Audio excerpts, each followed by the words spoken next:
One, two, three.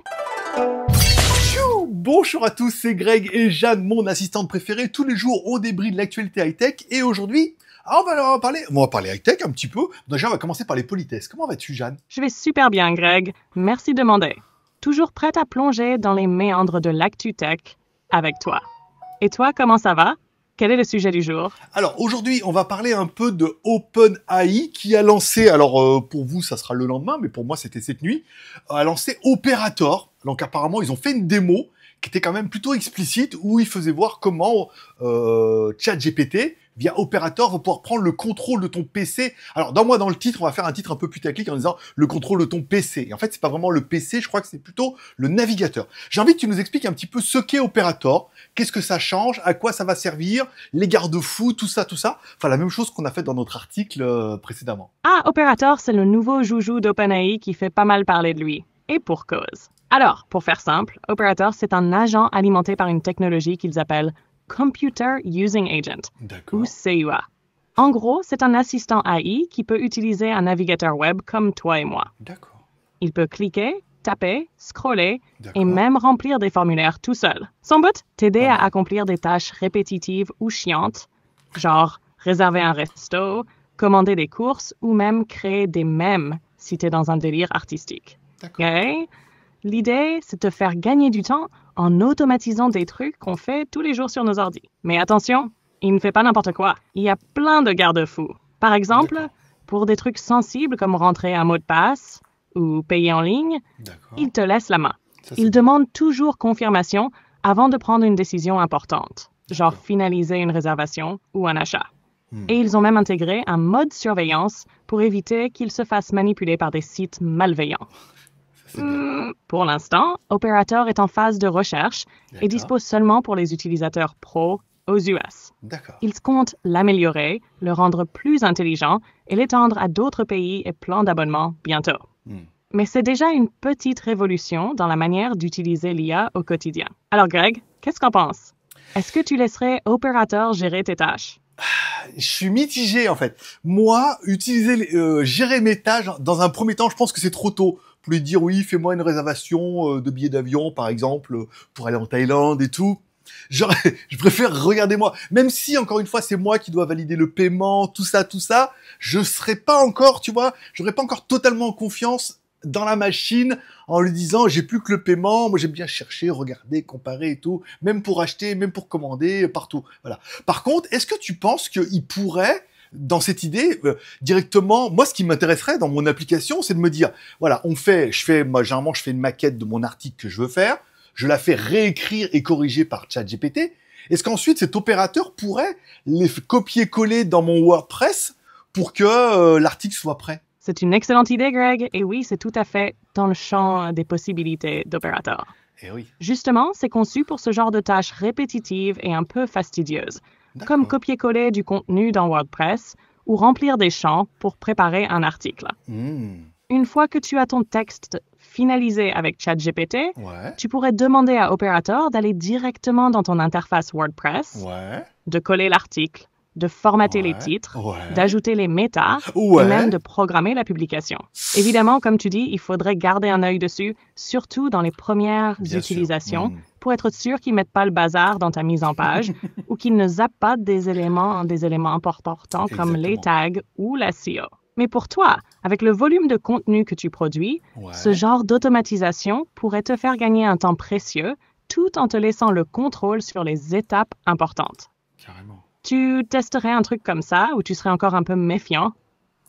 Alors, pour du travail basique, c'est-à-dire que quand on fait des articles, moi généralement, voilà, il y a un contenu, donc après je regarde, je prends plusieurs sources, je fais ma structure de l'article et généralement je demande à ChatGPT de me proposer des titres en fonction de moi ce que je veux, de me faire une structure d'article. Donc en fait cette partie-là où après moi je dois la copier, coller dans WordPress, voilà, ça il pourrait faire et mettre l'article en attente pour que j'ai plus qu'à la planifier. Ou éventuellement, je lui dise, voilà, tu me planifies ça demain à 8h, à 10h. Si vous pouvez le faire pour moi, Eh ben ouais, ça me ferait gagner un petit peu de temps. Moi personnellement, je serais d'avis pour essayer cette application-là sur cette fonctionnalité. Alors à savoir que moi j'utilise un VPN, donc après est-ce que je faudrait que j'utilise un VPN aux États-Unis? Est-ce que je pourrais y avoir accès? Je pense que c'est encore un peu tôt. On va se calmer un peu, mais ça m'a l'air plutôt bien. Je suis impatient de savoir ce que nos viewers en pensent. Alors, il prend pas le contrôle de l'ordinateur, encore une fois, il prend juste le contrôle du navigateur.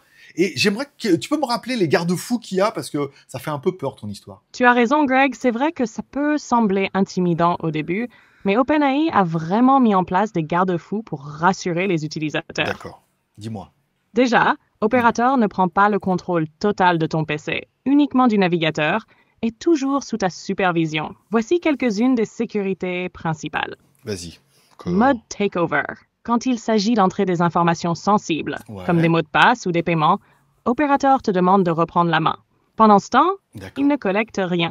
Confirmation obligatoire. Très bien. Avant de finaliser des actions importantes, comme envoyer un email ou passer une commande, Ouais. il te demande systématiquement ton accord. Tâches limitées. Operator refuse d'exécuter des tâches sensibles ou risquées, comme des transactions bancaires complexes ou des Surtout. décisions critiques, par exemple un virement. Surveillance active. Il détecte les sites suspects ou malveillants et bloque les actions pour éviter les arnaques ou les erreurs. Ça, Gestion c'est des pas mal. données. Une espèce de firewall. Tu peux effacer tout l'historique de navigation et de tâches effectuées avec Operator et désactiver l'utilisation de tes données pour entraîner le modèle. En gros, il est conçu pour être une aide, pas un risque, et tu gardes toujours le contrôle.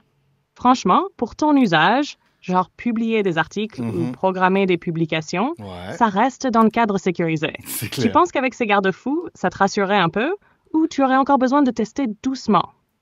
Alors, je pense que pour tout ce qui est paiement et tout, on sera tous un peu d'accord parce que généralement, voilà, les cartes bleues et tout. Et je crois que même sur Amazon, ça mémorise ma carte bleue, mais chaque fois que je veux payer, il me redemande de mettre manuellement mon code, enfin au moins le numéro de la carte, pour être sûr que ce soit bien moi. Donc, il y a quand même pas mal de sécurité. Mais voilà, pour les petits paiements, ça, l'histoire des paiements fait un peu flipper de réserver des trucs que t'as pas demandé, ou alors de, voilà, que tu veuilles réserver un truc, tu voulais regarder mais tu changes d'avis. Bon, c'est pas mal. Moi, je pense que, voilà, encore une fois, il faut vraiment prendre l'IA comme un outil. Et c'est des choses qu'on va essayer de voir sur GLG Vidéo de plus en plus, et notamment pour vous la semaine prochaine, où on va voir comment, en fait, certains font des amalgames avec l'IA, ah, l'IA c'est mal. Non, l'IA c'est un outil qui permet de travailler comme les correcteurs orthographiques, comme les traducteurs, comme Internet, comme pas mal de choses. C'est un outil, et si on l'utilise bien, avec son domaine et comme moi avec mon domaine, eh ben ça peut nous faire gagner du temps et d'être beaucoup plus productif à performance équivalente, tu vois. Enfin, à nombre de personnes équivalentes, on fera beaucoup plus de choses tout seul avec l'IA. Donc je pense que c'est assez intéressant, ça mérite d'être essayé parce que moi je travaille déjà pas mal avec ChatGPT, et donc du coup s'il y a pas mal de tâches qui pouvaient directement, par exemple mon vlog du dimanche, que je lui fais écrire un coup pour JT Geek et un coup pour les magouilles, si je peux lui dire vas-y tu me les mets directement sur mes blogs respectifs, et que j'ai plus que la date à mettre, ou éventuellement qu'ils mettent la date, ou que j'ai juste à vérifier, je dis voilà tu me les mets en non répertorié, je vérifie si c'est bon, si j'ai juste à valider, ça me paraît bien. Je pense que tu peux conclure. Merci Greg pour ce retour super enrichissant.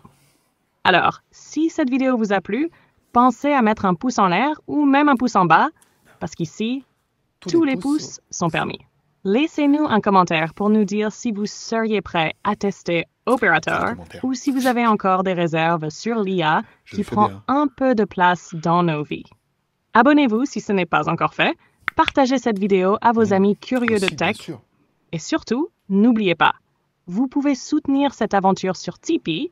Ça nous aide à aller encore plus loin. Exactement. Et à proposer des contenus toujours plus innovants. Greg, je te laisse le mot de la fin. Eh bien écoute, c'était très intéressant. J'aimerais bien rajouter, et vous me direz ce que vous en pensez sur GLG Vidéo. Alors sur GLG Vidéo, on fait de la news high-tech, mais j'aimerais bien calmer un peu sur la high-tech, me concentrer sur les grosses news, et peut-être essayer de mixer un peu avec l'IA. Et notamment, la semaine prochaine, on commence une grosse série de tutos IA, où vous avez vu, ma petite Jeanne, là, elle a quand même pas mal évolué. On est passé d'un dessin qu'on a pris sur Internet à une Jeanne qu'on peut mettre dans plein de situations, à des Jeannes qu'on peut animer. Et surtout, si vous êtes un peu curieux, que vous allez sur son Instagram, une Jeanne qu'on peut mettre en maillot de bain ou en petite lingerie fine. Voilà. Mais ça, voilà, il faudra aller sur Jeanne Tech Tips. Le lien est dans la description. Au cas où vous voudriez aller voir ça. Voilà. Donc moi, je travaille pas mal là-dessus, puis je découvre pas mal de choses, et il y aura donc toute une série de vidéos comme ça, où on fera des tutos, je vous expliquerai un peu comment ça marche, comment je fais, on comparera un peu les IA, on verra un peu les prix. Le but, c'est d'être un peu rat, tu vois, d'essayer gratuit. Donc ça commencera la semaine prochaine, puisque la semaine prochaine, c'est le jour de l'an chinois, donc ça sera semaine de vacances pour moi, donc je vais essayer de travailler le minimum. Je ne vais pas dire que je ne peux pas travailler, je ne peux pas travailler, c'est pas possible. Mais je vais essayer de travailler un minimum, voilà, de préparer un peu des trucs pour vraiment partir en vacances tranquille. Normalement, je devrais passer la semaine chez Lolo, tranquille, on va faire les vidéos de sa ferme et tout, voilà. Ça va être plutôt sympa, mode vacances. De toute façon, ça sert à rien de rester à Shenzhen, tout va être fermé. Voilà. Donc c'est bon, bah écoutez, je vous remercie de passer me voir. On se donne rendez-vous.